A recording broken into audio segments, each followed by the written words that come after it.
नवनिर्माण विद्यार्थी सेना सन्माननीय अमित साहेब ठाकरे यांच्या मार्गदर्शनानुसार कायम पुणे शहरात या विद्येच्या माहेर घरात जे शैक्षणिक भ्रष्टाचार आहे, जो विद्यार्थ्यांना लुटणाऱ्या ज्या गोष्टी होतात त्यांचा पर्दाफाश करत आली। आज पुन्हा एकदा मनविसेनी अशाच प्रकारे एक पर्दाफाश केलाय। एज्युकेशन करिअर फाउंडेशन ECF या नावाने चालू असलेले एक बेकायदेशीर स्टडी सेंटर हे स्वारगेट या ठिकाणी चालू होतं।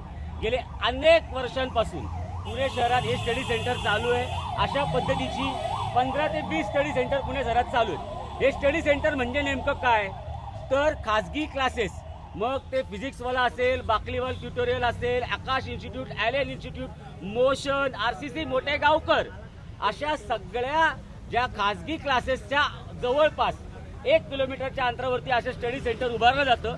2-5 हजार फूट जागा घेतली जाते, तिथे छोटे क्लासरूम 2 तयार करतात, प्रॅक्टिकलची व्यवस्था केली जाते। त्या ठिकाणी 17-18 इंटिग्रेटेड कॉलेजेसचे 20 इंटिग्रेटेडच्या कॉलेजेसचे आज या ठिकाणी 20 इंटिग्रेटेड कॉलेजेसचे विद्यार्थी 2 वर्ष कॉलेजला जात नाहीत, या स्टडी सेंटरमध्ये येतात। इथे आठवड्यातून एकदा त्यांचे प्रॅक्टिकल करतात, इथंच त्यांचं सगळं जे काय असेल ते शिक्षण होतं। इंटरनल असेसमेंट पण इथंच होती, त्यांचे फायनल 11वीचे पेपर पण इथेच सिलेक्ट केले जातात। फक्त हॉल तिकीट आणायला दुसऱ्या वर्षी 12वी ती मुलं तिथे कॉलेजला जातात, तोपर्यंत कॉलेजची नावं माहीत नसते। आज 11वीचे ॲडमिशन चालू आहेत।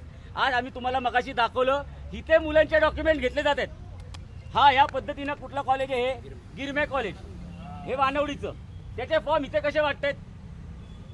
या कॉलेजचा या मालकाशी संबंध काय? आणि जर कॉलेजच्या बाहेर फॉर्म वाटायला परवानगी आहे का? या ठिकाणी प्रत्येक स्टडी सेंटरला 2 ते 2.5 हजार विद्यार्थी असतात। हे ना कॉलेज आहे ना हा क्लास आहे, मग हे आहे काय?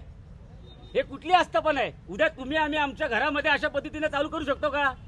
अशा पद्धतीने क्लासेस चालू करू शकतो का?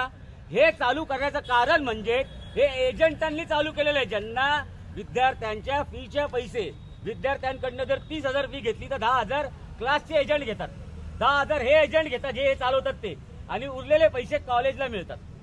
अशा पद्धतीनं विद्यार्थ्यांना फसवलं जातं। पण उद्या जर विद्यार्थ्यांची अटेंडन्स जर याची खातरजमा केली तर हा सगळा विद्यार्थ्यांना परीक्षेला बसता येणार नाही। विद्यार्थ्यांच्या भविष्याशी खेळून आर्थिक भ्रष्टाचार, आज या ठिकाणी 2,000 ते 2,500 विद्यार्थी शिकतात। आज आम्ही याची तक्रार दिनांक 11 मेला शिक्षण उपसंचालकांकडे केली। आज शिक्षण उपसंचालक कार्यालयातील 2-3 शिक्षण अधिकारी आज त्या ठिकाणी तपास करतायत, त्यांना आज आम्ही पाठवल्यानंतर आज आम्ही या ठिकाणी आलोय। आम्ही कायम दक्षतेची भूमिका घेऊन प्रत्येक गोष्टीवरती प्रकाश करून व्यवस्थेला आमची 100% शिक्षण विभागातल्या अधिकाऱ्यांना दर महिन्याचं प्रत्येक स्टुडंट वाईज पाकिट आहे। हे सेक्सस इतकं घाणेरडं कट प्रॅक्टिस चालू आहे या शिक्षण क्षेत्रामध्ये। स्टुडंट पाठवायच्या बदल्यात क्लासवाल्याला पैसे, स्टुडंट पाठवल्यानंतर कॉलेजला पैसे, कॉलेजकडून मधल्या एजंटला पैसे, आणि हे सगळी सिस्टीम कानाडोळा करावा यांच्याकडे, कारण या सिस्टीमकडे कानाडोळा करावा म्हणून या शिक्षण विभागातल्या अधिकाऱ्यांना पैसे। 20 यांची यादी का तुमच्याकडे? आम्ही 52 कॉलेजची यादी ही 1 महिन्यापूर्वीच या इंटिग्रेटेड कॉलेज आणि हे 10 स्टडी सेंटर, कोण आहे याचा मालक? कोण आहे याचा मालक आहे हर्षद गेल्डा आणि त्यांच्या पत्नी।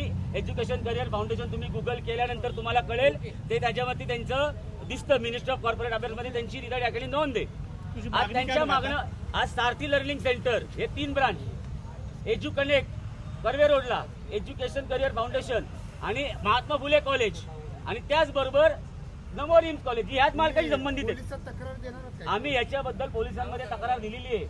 पोलिसांनी याची तपासणी करावी, प्रत्येक ऍडमिशनची तपासणी करावी। कुठेही कॉलेजचे फॉर्म कसे भरून घेतले जातात, कॉलेजचे बंद झालं नाही तर आज त्यांचा बोर्ड फाडलाय, उद्या त्यांना फाडून टाकू। आज बोर्ड फाडलेला आहे, हे मनविसेशी बोलतायत। विद्यार्थ्यांवरती अन्याय होऊन देणार नाही, शैक्षणिक भ्रष्टाचार मनविसे असताना आम्ही होऊन देणार नाही।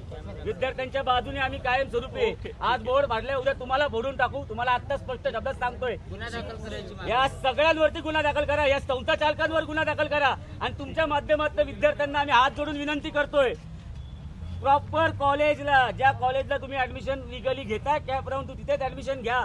कुठलाही क्लासवाल्यांच्या बळी पडू नका।